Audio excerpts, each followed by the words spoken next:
Okay then, Jess. Hi, welcome. Hi. And if you'd like to start by introducing yourself.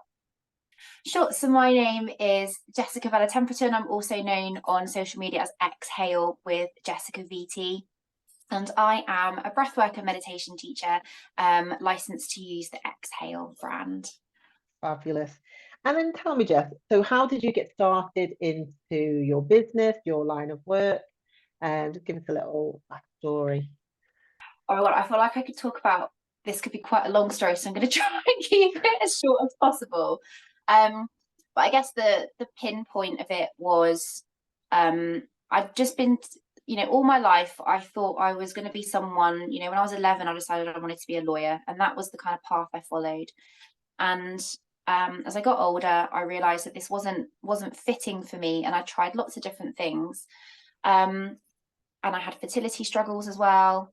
And then in the end, I actually found myself feeling really low. I think always trying to chase this kind of happiness or who I am, and this vision that I had in my mind that life was supposed to be like.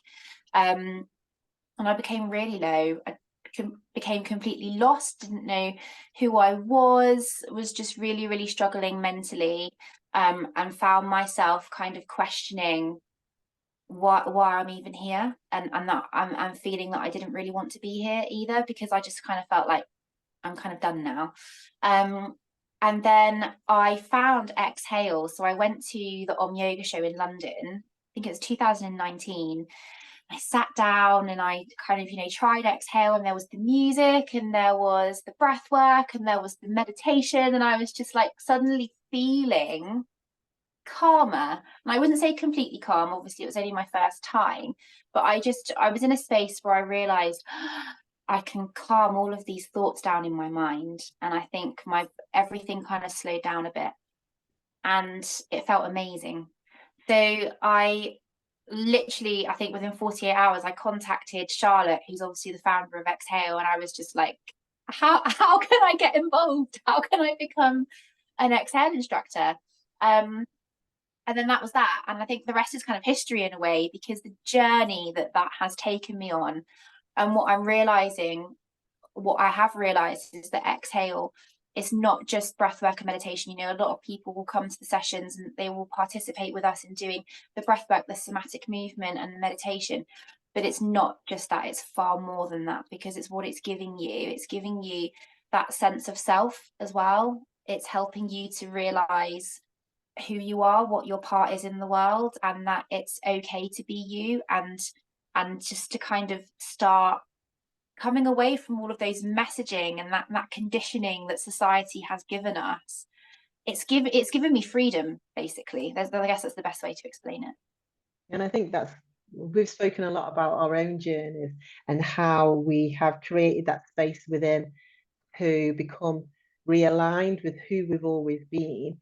And Yeah. I think when you look at your journey to where you are now, do you feel that you're more aligned with your soul's purpose? Oh my God, 100%. I feel like I'm still aligning. I wouldn't say I'm in a space where I feel like I've completely aligned and I'm completely done. I think that when you choose to embark on this journey, I think the point of it is that you're always learning. And but I would say now, sitting here talking to you, if you would ask me this question a year ago, I wouldn't say I wouldn't have a clue, but I wouldn't really be able to answer it. But now, oh my gosh, definitely. I'm I'm definitely here to help people heal. There's a lot of trauma that I've had to overcome. There's a lot of rewiring in my mind that I've had to do. And I think that I'm definitely here to help other people do the same.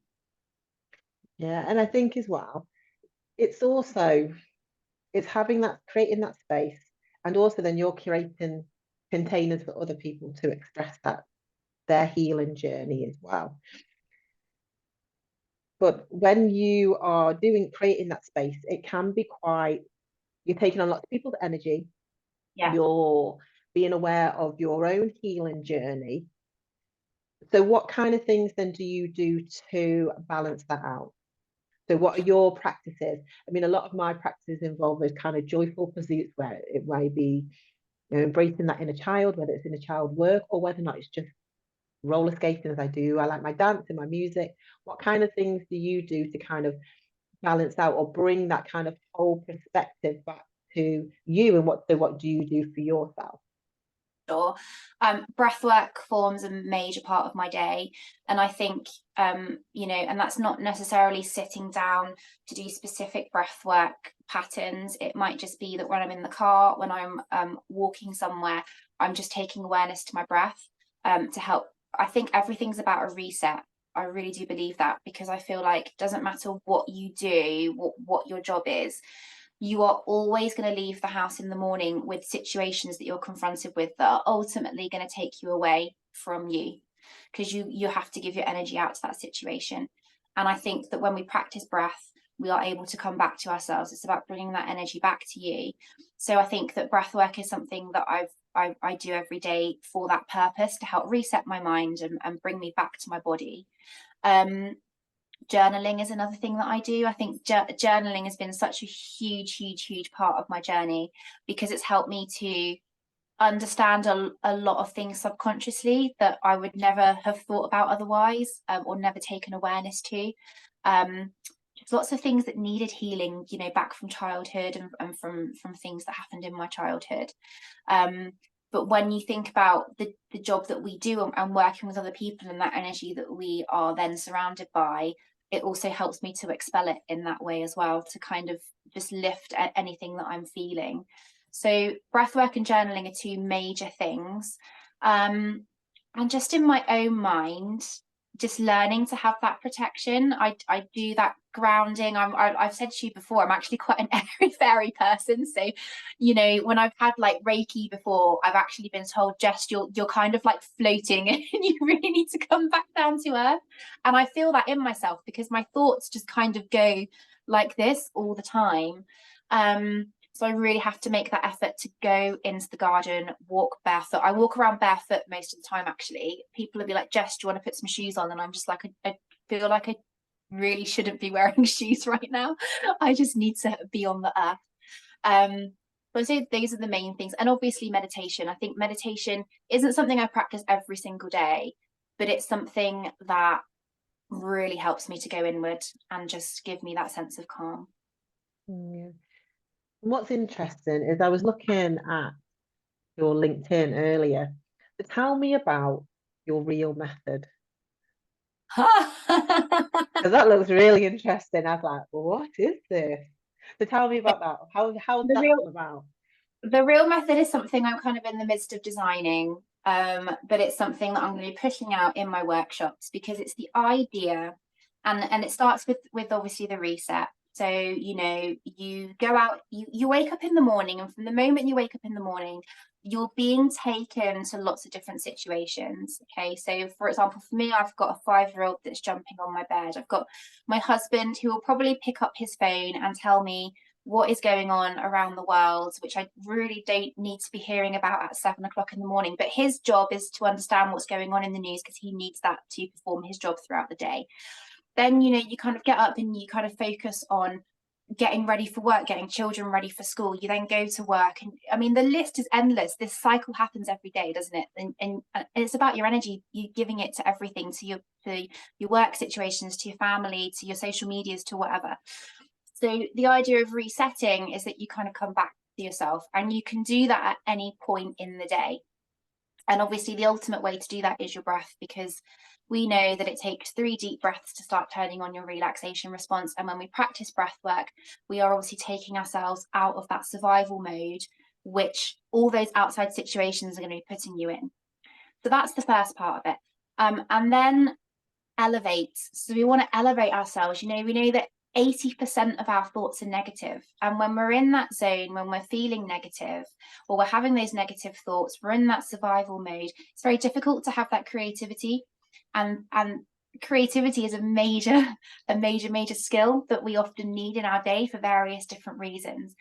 So we elevate our thoughts, and then alignment. So we come back into alignment with ourselves, because we've reset, we've elevated, and now we've come back to who we are, despite the outside situations, because your outside situations are always going to be there and they're always going to be taking you away. So we come back and we align with who we are, and then we live. So we live our lives knowing that we've got all these different methods to come back to, that we know that the outside world is going to take us away, but we live in a way where we're thriving and not just going through our day surviving, basically. So that's the kind of method that I'm developing and that I'm going to be implementing within my kind of coaching, my mentoring, and my workshops with people. Yeah, and it seems really interesting because it's demonstrating that without all of this noise, that we haven't got all that we need that already resides in us, but we're sometimes oversaturated by everything else. Yeah. So it's like coming back to those kind of core beliefs almost, and reaffirming, reestablishing a practice that we can then take away to and implement in our day to day. So it doesn't take necessarily any fancy equipment or any exclusive membership. And it's coming back to that, and like we spoke about, and obviously through our work with Exhale, we are able to shift so much within our bodies, within our hearts, minds, souls, by connecting with the breath. And coming back to that, which seems simple, but we lose sight of it. I mean, how many times do people sit there and don't, think, oh, I haven't even breathed for the last how long, or not consciously breathe. Obviously, you have because you're alive, but it's that kind of conscious awareness of our breath. So yeah, so thanks for sharing that. I'd read it and I was like, wow, that seems really interesting. I need to know more. I think, what it's kind of bringing it back to those micro moments, isn't it? And that is what the method that I'm developing will enable people to do, because when we think about the term well-being, I think it's become a really, really overused word. And I think that a lot of people become overwhelmed with the idea of well-being. So, we're kind of in a time and place now where we're very aware of mental health now. We know it's a problem. People understand that if they are not taking time for calm, then ultimately their mental health will struggle in the long term. But actually, the way we live has become so habitual. So that waking up in the morning and the getting on with your day and it being kind of bang, bang, bang, bang, bang is just the way we live our lives. And so for a lot of people, the idea of taking time out to practice something for their mind is really, really difficult. But actually, you don't need to take an hour out. You don't even need to take half an hour out.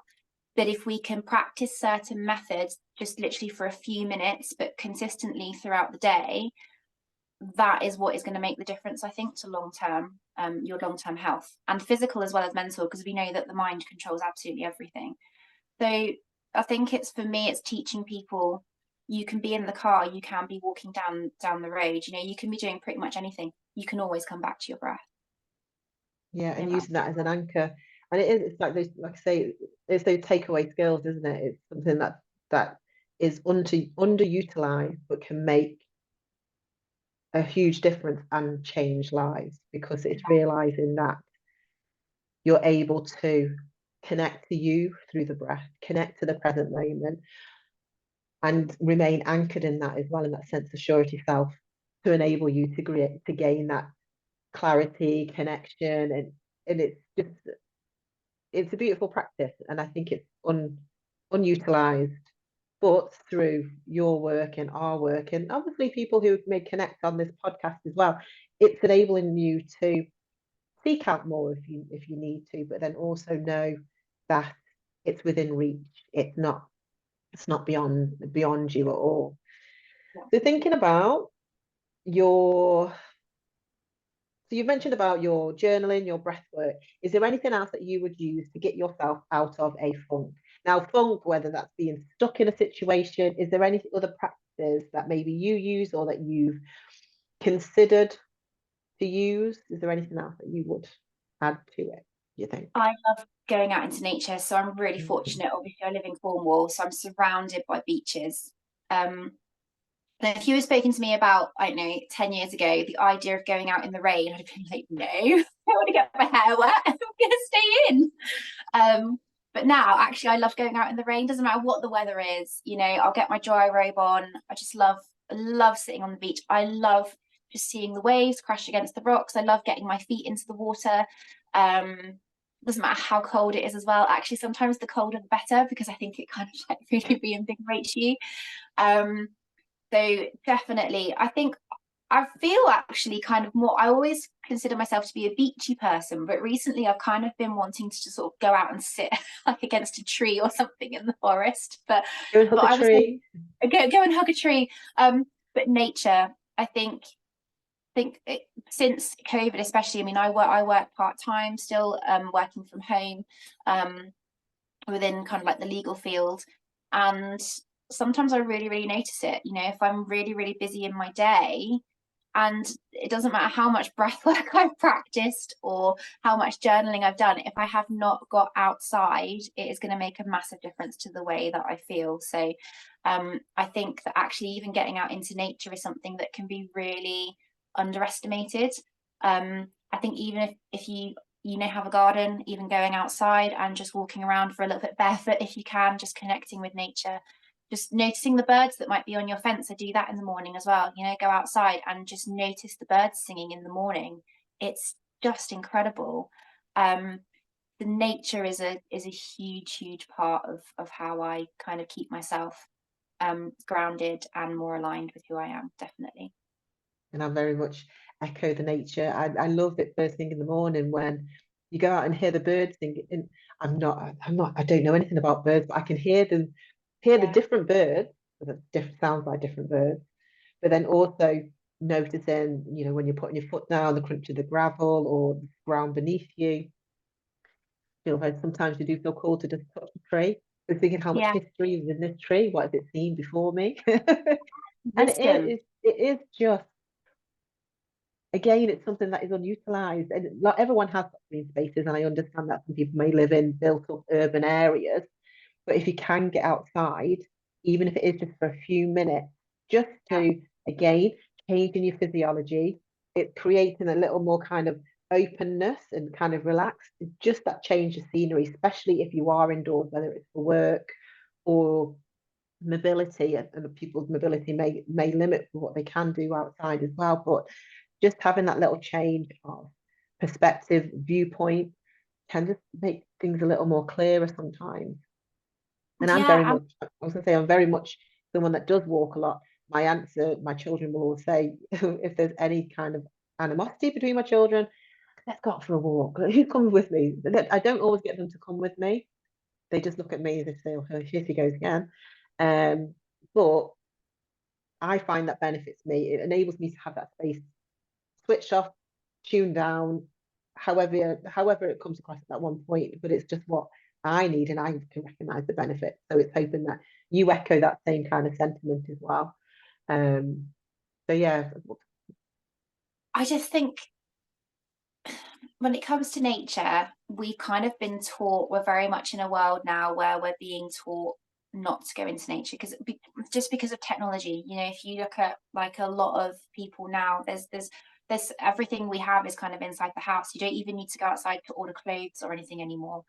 But there's a reason nature's there. It's not there for no reason at all. There's a reason the trees are there. There's a reason you've got various different plants and herbs. And, you know, I think in a time when humans lived before having the houses that we have and the technology that we have, they would have used nature. And I think that's the way that we should be living. I think as humans in this modern day world, we've kind of been taken away from what it means to be human. And actually, as a human, you're no different to any other animal that's living on this planet that is also using nature to survive. So I just feel we've really lost touch with that. So definitely going outside in nature, even if it's just for a few minutes, can make a huge difference to your perspective. definitely.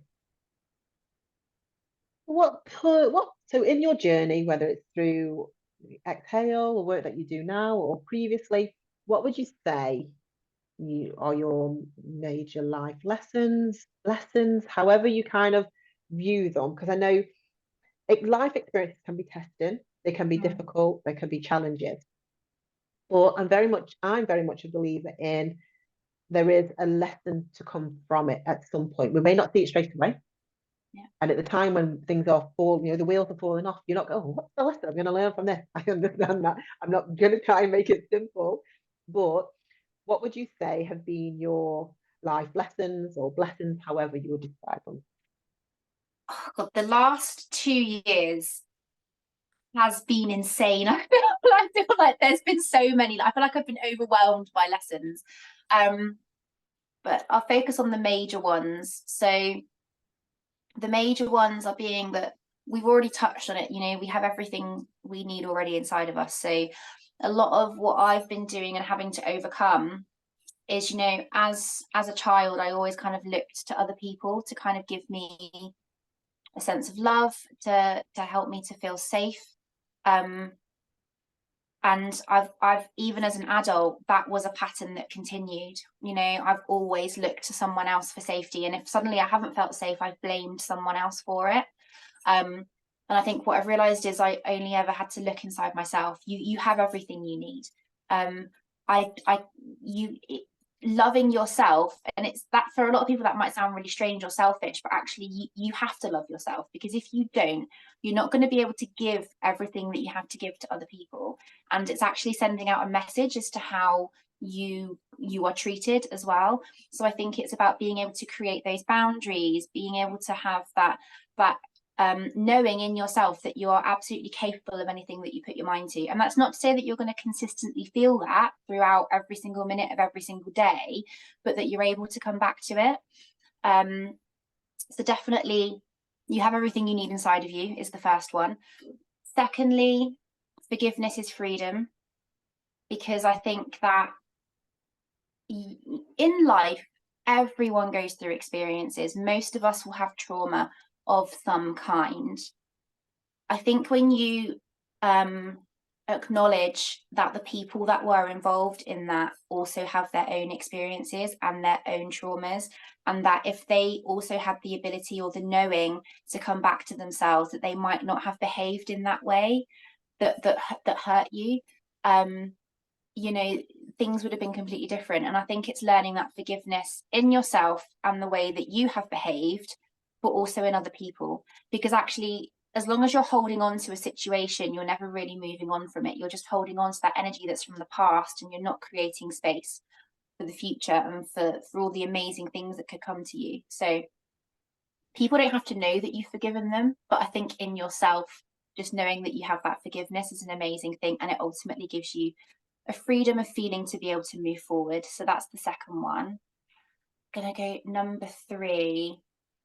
Your emotions are there to guide you. You know, we've kind of been taught to, especially in England, we have very much this stiff upper lip, and there's no need to confront our emotions. Just brush them under the carpet and move on. It's not possible. It's just not physically possible. Your emotions are energy in motion, and ultimately that motion will become stuck if we don't find a way to release it. So it's okay to be angry, it's okay to be sad, it's okay to be frustrated. It's how we are responding to it that makes the difference. And actually, when you're feeling something, ask yourself why am I feeling this? What is what message is it giving me? How is it guiding me? And what is the next best step that I can take? From there, you will achieve the most amazing amount of growth. So I think actually, don't feel afraid to sit with your emotions and ask why they're there. Perfect.